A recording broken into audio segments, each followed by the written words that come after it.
The Connecticut Halftime, another traditional rudimental drum solo. This one has a lot of the same rudiments that you find in Downfall of Paris. For example, the 7-stroke roll and the 15-stroke roll over a count and a half are also found in the Connecticut Halftime. There's also the drag paradiddle number 2, and rudiments, single and triple rudiments, are abundant in the Connecticut Halftime. I think the biggest challenge of the Connecticut Halftime is just to play the whole thing. It's an endurance exercise. Do play it with repeats, and it's not necessarily a physical, it's physical endurance, but also a mental endurance, because you want to keep the quality of your rolls and your diddles for all your rudiments and drags consistent all the way to the end of the piece. And it does get tiresome, so bear with me. This is a long solo, and it's going to wear you out. All right, so let's talk about some of the interpretations of the rudiments in the Connecticut Halftime. Now, first of all, with all these traditional solos, the 8th note rolls are not 5-stroke rolls, but they're to be played as 7-stroke rolls, starting on the left and ending on the right, usually. Actually, in all cases, for this solo, all of these rolls start on the left and end on the right. Same with the 15-stroke roll. You start with the left and you end with an accent on the right. Also, the drag paradiddle number 2, I'm not going to play those grace notes particularly as perfect 30-second notes. I don't want it to sound like a machine. So I'm going to play 2 interpretations. One, I would call it the quantized version, the perfectly metronomic version as 30-second notes. And then I'm going to put a little lilt to it, a little swing to it. So that'll be the second version. So here's the quantized version.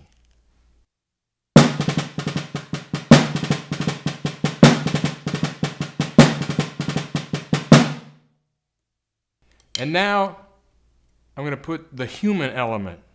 So it's not going to be perfectly quantized.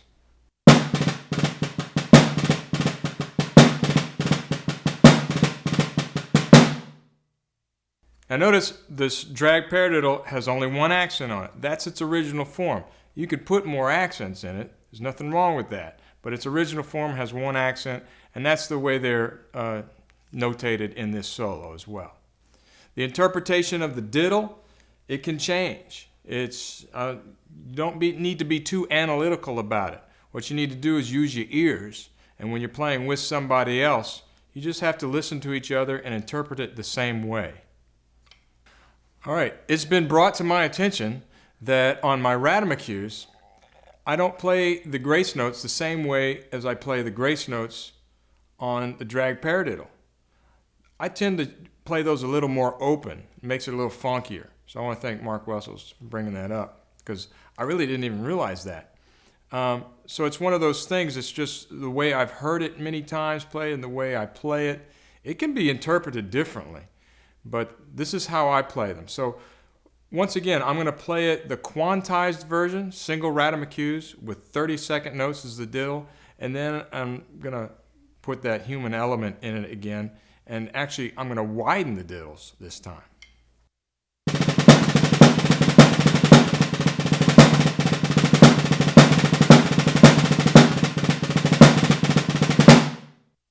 So that's the quantized version. Here's the more slurred version, if you will.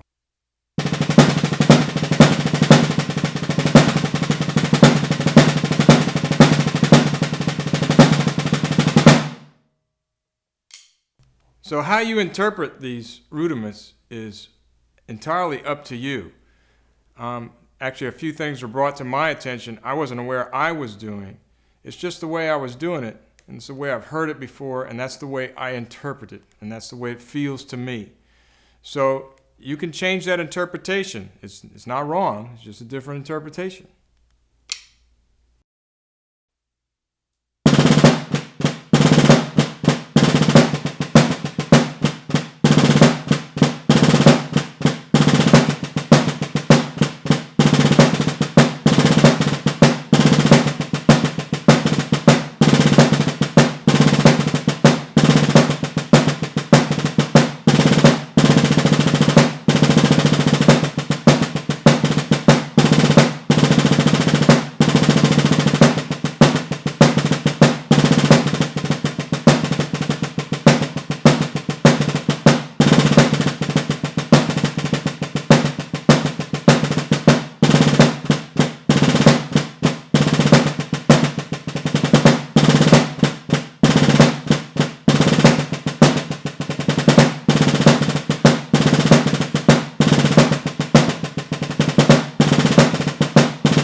So the Connecticut halftime, it's supposed to be played or performed at march tempo. You can play it at any tempo. I suggest you learn it slowly first.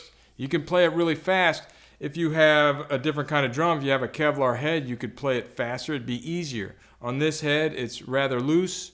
It's a little more difficult to play fast. Actually, kind of difficult to play at a medium tempo too, because you got to really work for the diddles. All right, so one thing I'm really concentrating on while I play this is my endurance and keeping the quality of the roll good throughout the solo. It's a long solo. I got to concentrate. I got to work pretty hard. And one suggestion I'd make is when you practice this, is to practice it on a soft surface like your pillow or a leg, or using brushes, or on a floor tom, a head that's really loose. And that's going to require you to use your wrist and fingers a little more than on, say, a Kevlar head that has a lot more bounce to it. It's a different feel. So that's going to strengthen your rolls. Besides these solos, there's a great book written by Charlie Wilcox on 150 rudimental snare drum solos, or the swing solos, actually anything that he's written. These would be great solos to work on these rudiments and the feel for all of these rudiments. So I suggest you go out and get that book today.